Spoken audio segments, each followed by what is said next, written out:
और अब आगे बढ़ेंगे। एमपी में धीरे धीरे थम रहा है कोरोना। पिछले 24 घंटे में 691 मरीज, कल 1074 लोग डिस्चार्ज हुए। 24 घंटे में 12 संक्रमितों की जान गई है। प्रदेश में अब 9294 एक्टिव केस हैं। तो धीरे धीरे अब कोरोना थम रहा है। संख्या जो मरीजों की है वो धीरे धीरे कम हो रही है। अब तो 691 मरीज 24 घंटे में मिले हैं। 12 संक्रमितों की जान भी गई है। हालांकि 9294 अब कुल एक्टिव केसेस हैं प्रदेश में।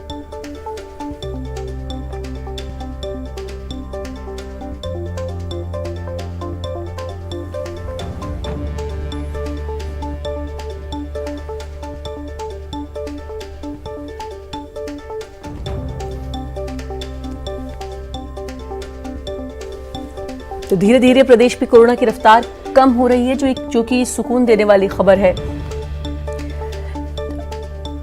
परसों आंकड़ा आया था 24 घंटे का 788, कल 750 से ज्यादा था आंकड़ा। आज 691 ये आंकड़ा आया है 24 घंटे में मरीजों का। धीरे धीरे मरीज कम हो रहे हैं। 12 लोग लेकिन ऐसे हैं 24 घंटे में जिनकी जान जा चुकी है।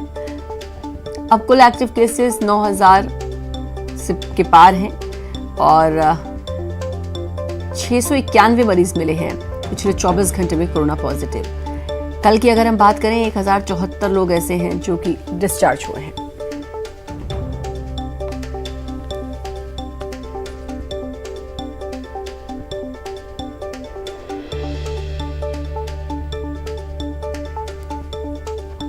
तो कोरोना की रफ्तार धीरे धीरे मध्य प्रदेश में कम होती हुई 691 अब ये आंकड़ा कम होते होते पहुंचा है। 691 24 घंटे में मरीज मिले हैं। हालांकि 12 मरीज ऐसे हैं जिनकी जान गई है।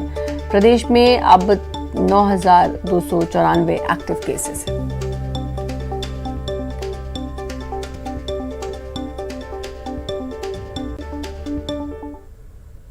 मध्य प्रदेश विधानसभा उपचुनाव का प्रचार अब धीरे धीरे अपने अंतिम दौर में पहुंच रहा है। जैसे जैसे चुनाव की तारीख नजदीक आती जा रही है, सत्ताधारी और विपक्ष दोनों पार्टियों के नेता जीत के लिए और जोर लगा रहे हैं। सीएम शिवराज की अगुवाई में पूरी बीजेपी एकजुट चुनावी मैदान में नजर आ रही है। कुछ ऐसा ही देखने को मिला शुक्रवार को। मुरैना और ग्वालियर में चुनाव प्रचार का सिलसिला आज भी जारी रहेगा। आज सीएम शिवराज और सांसद ज्योतिरादित्य सिंधिया अशोकनगर के मुंगावली में 10 बजे सभा करेंगे। 11:30 बजे दोनों शाडोरा में जनसभा को संबोधित करेंगे।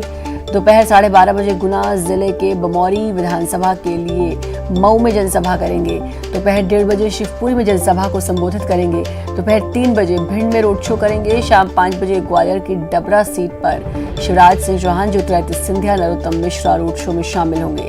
केंद्रीय मंत्री नरेंद्र सिंह तोमर 10:30 बजे भिंड के चंदोखर और 12 बजे मुरैना, गढ़िया, रायपुर में सभा करेंगे। दोपहर 1:30 बजे बरबाई और दोपहर 3 बजे पाल में जनसभा को संबोधित करेंगे। उमा भारती सुबह 10 बजे छतरपुर में सभा करेंगी। कैलाश विजयवर्गीय 11 बजे खंडवा में जनसंपर्क करेंगे। वहीं पूर्व सीएम कमलनाथ भी राजस्थान के उप मुख्यमंत्री सचिन पायलट के साथ आगर मालवा में सुबह 11 बजे जनसभा करेंगे। इसके अलावा प्रदेश कांग्रेस प्रभारी मुकुल वासनिक नेपानगर में एक जनसभा को संबोधित करेंगे।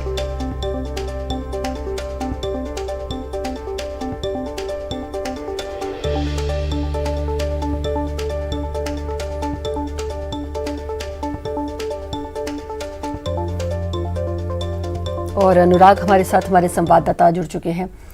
अनुराग, अब 2 दिन रह गए हैं। आज का दिन है और कल तक का दिन है सिर्फ अब चुनाव प्रचार का।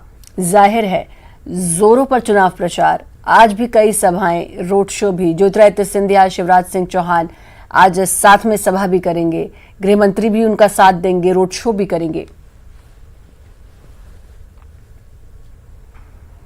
बिल्कुल श्रद्धा, देखिए आखिरी दौर का ये चुनाव प्रचार है और इसमें बीजेपी और कांग्रेस के दिग्गज नेता चुनाव प्रचार में अपनी ताकत झोंकने का काम करेंगे। मुख्यमंत्री शिवराज सिंह चौहान के आज धुआंधार तरीके से चुनावी सभाएं होंगी।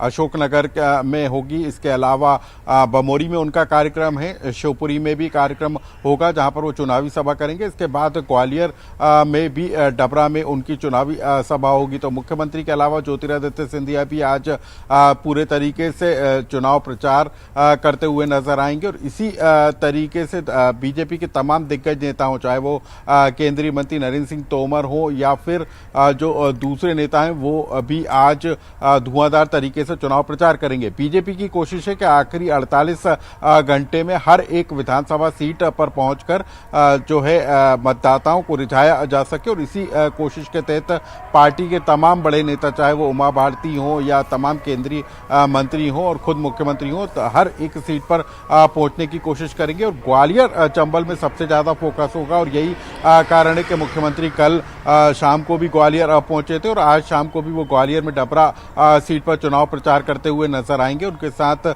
ज्योतिरादित्य सिंधिया और बीजेपी के तमाम बड़े नेता भी मौजूद रहेंगे। वहीं दूसरी तरफ यदि कांग्रेस की बात करें तो पूर्व मुख्यमंत्री कमलनाथ भी आज धुआंधार तरीके से चुनाव प्रचार करते हुए नजर आएंगे। हाटपिपलिया में उनका कार्यक्रम होगा। इसके अलावा आगर में उनकी चुनावी सभा होगी। हालांकि चुनाव आयोग ने स्टारक प्रचारक का दर्जा कमलनाथ से जरूर छीन लिया है, लेकिन आज वो कांग्रेस उम्मीदवारों के पक्ष में चुनाव प्रचार करते हुए जरूर नजर आएंगे। इसके अलावा दिग्विजय सिंह भी आज धार के बदनावर में चुनावी सभा को संबोधित करेंगे। इंदौर में भी उनके कुछ कार्यक्रम है। तो कुल मिलाकर के कुछ घंटे बचे हैं और जी अनुराग, अब 2 दिन रह गए हैं, कुछ बहुत कम समय बचा है, लेकिन उससे पहले चुनाव आयोग की पैनी नजर हर किसी पर है। कैलाश विजयवर्गीय को भी हिदायत दी शब्दों की मर्यादा, और चुनाव आयोग इस बात को बार बार कहता आया है कि शब्दों की मर्यादा का ध्यान दिया जाए। हालांकि बहुत टूटी है इस चुनाव में शब्दों की मर्यादा।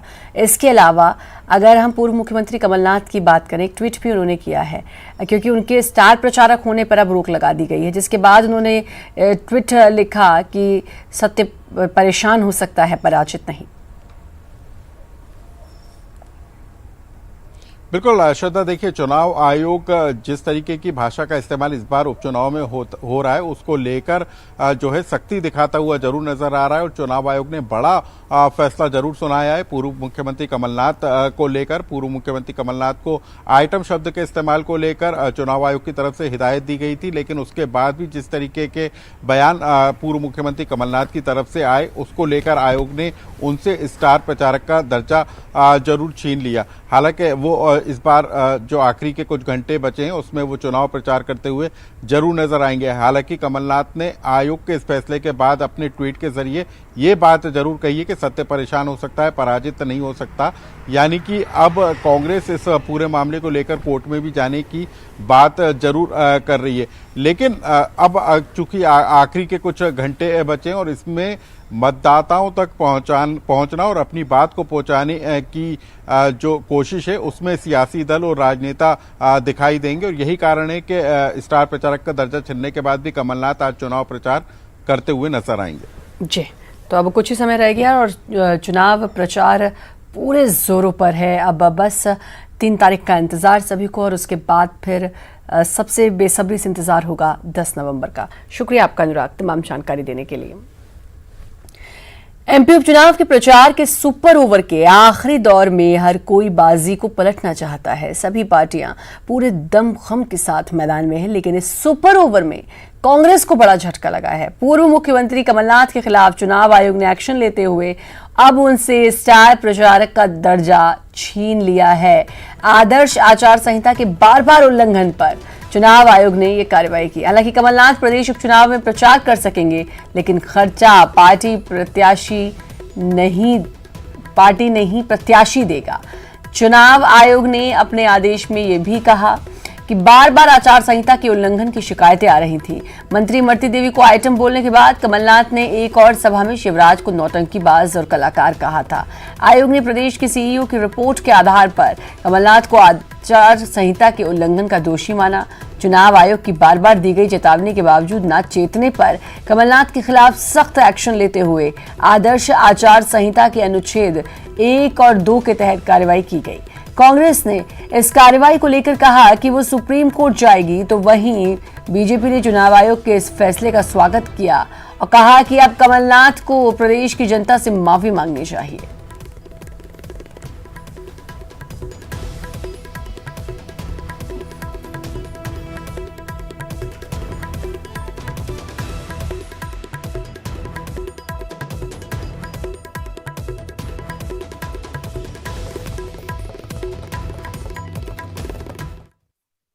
दुर्भाग्यपूर्ण और पक्षपातपूर्ण फैसला है और जो स्वाभाविक नैसर्गिक न्याय का सिद्धांत है उसके खिलाफ है। इस तरह का कोई अधिकार उनके पास नहीं है, असंवैधानिक वो है और इसको हम सुप्रीम कोर्ट में चैलेंज करेंगे, कंटेस्ट करेंगे। दूसरी चीज़ ये है कि 26/10 को कमलनाथ जी के इस प्रसंग के बारे में फैसला आ चुका है, तो चुनाव आयोग एक ही मामले में 2 फैसले कैसे कर सकती है? देखिए, लगातार भारतीय जनता पार्टी गंभीर शिकायतें पीसीसी के अध्यक्ष और नेता प्रतिपक्ष कमलनाथ जी की करती रही है और जो गंभीर मामले थे, एक महिला दलित नेता के बारे में भी जिस प्रकार की टिप्पणी थी, जैसे चुनाव आयोग ने भी गलत माना था और बहुत स्पष्ट तौर पर यह सिद्ध हो गया था कि ये चुनाव आयोग को ठेंगे पर रखने का काम कर रहे हैं। भारत निर्वाचन आयोग ने जिस प्रकार का फैसला लिया है, भारतीय जनता पार्टी उसका स्वागत करती है। अब ये कम से कम क्षमा तो मांग लें प्रदेश की जनता से, 28 विधानसभा क्षेत्रों से और दलित समाज से, दलित की बेटी, दलित की नेता इमरती देवी से। उधर चुनाव आयोग के फैसले के बाद प्रदेश के पूर्व सीएम कमलनाथ ने ट्विटर पर एक संदेश जारी करते हुए लिखा कि सत्य परेशान हो सकता है, पराजित नहीं। कमलनाथ ने कहा कि जनता सब जानती है, वो सच्चाई का ही साथ देगी।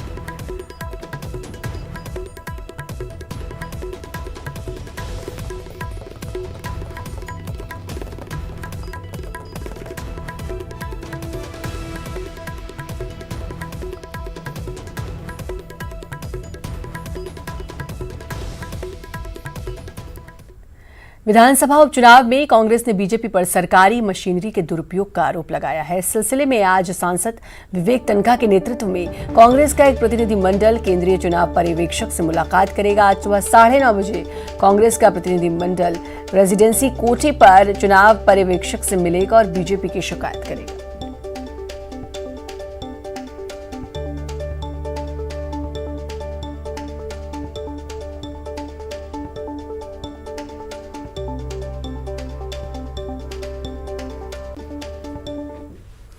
और चुनाव आयोग ने कार्रवाई की है। मंत्री मोहन यादव के भाषण पर अब रोक लगा दी है। आपत्तिजनक शब्द को लेकर यह कार्रवाई, सार्वजनिक भाषण देने पर रोक लगा दी। 31 अक्टूबर को रोक रहेगी मंत्री मोहन यादव के भाषण पर, यानी कि आज रोक रहेगी।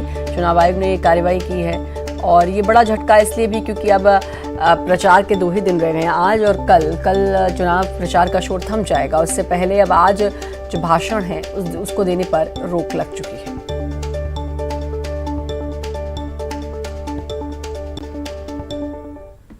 और चुनाव आयोग ने एक और नोटिस जारी किया है। मंत्री उषा ठाकुर को 48 घंटे के भीतर उनसे जवाब मांगा है। धर्म आधारित शिक्षा पर उन्होंने बयान दिया था, 20 अक्टूबर को इंदौर में बयान दिया था और अब इसी बयान पर चुनाव आयोग ने जवाब मांगा है।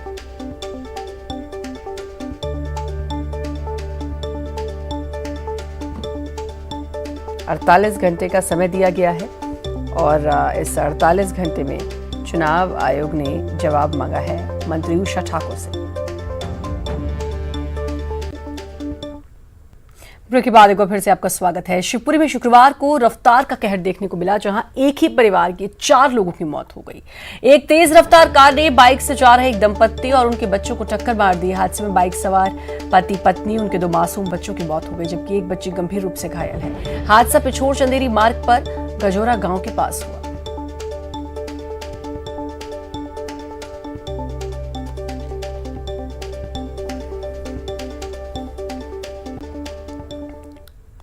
धार के सादलपुर से बड़ी खबर, नदी में डूबने से 3 बच्चों की मौत। मरने वाले बच्चों की उम्र 12 से 15 साल के बीच की बताई जा रही है। नदी में नहाने के दौरान ये बच्चे डूबे हैं। धार से बड़ी खबर, नदी में नहाने के दौरान बच्चे डूबे, 3 बच्चों की मौत। 12 से 15 साल के बीच इन तीनों की उम्र बताई जा रही है।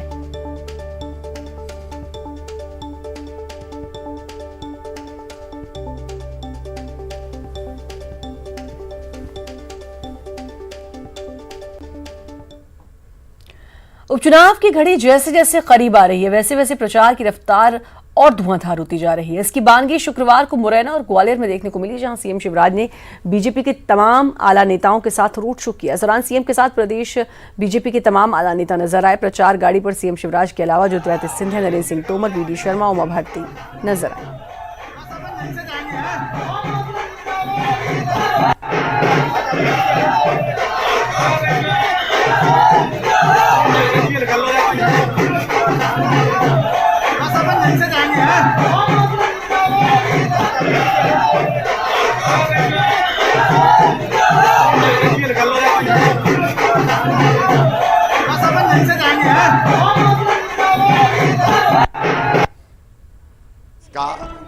विचारों को क्या कहूं, केवल भाजपा को और विशेषकर शिवराज सिंह चौहान को गाली देना है।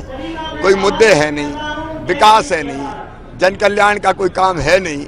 उनका काम मुझे गाली देना है, वो मुझे गाली देते रहे और हम जनता की सेवा करते रहे। मुकेश अंबानी के रिलायंस इंडस्ट्रीज ने 30 अक्टूबर को अपने नतीजे जारी किए। टेलीकॉम और रिटेल बिजनेस की बदौलत कंपनी बेहतर नतीजे देने में कामयाब रही है। सितंबर तिमाही की रिलायंस की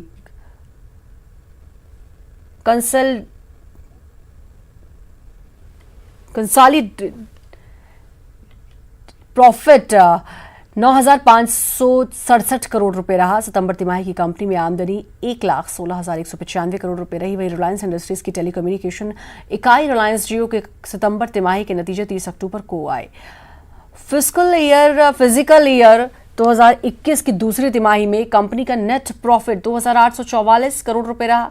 पिछले साल इस तिमाही में रिलायंस जियो का नेट प्रॉफिट 998 करोड़ था। कंपनी के नतीजे अनुमान से बेहतर रहे। जून तिमाही में कंपनी की आमदनी 16,557 करोड़ थी, जो सितंबर तिमाही में बढ़कर 17,481 करोड़ हो गई है।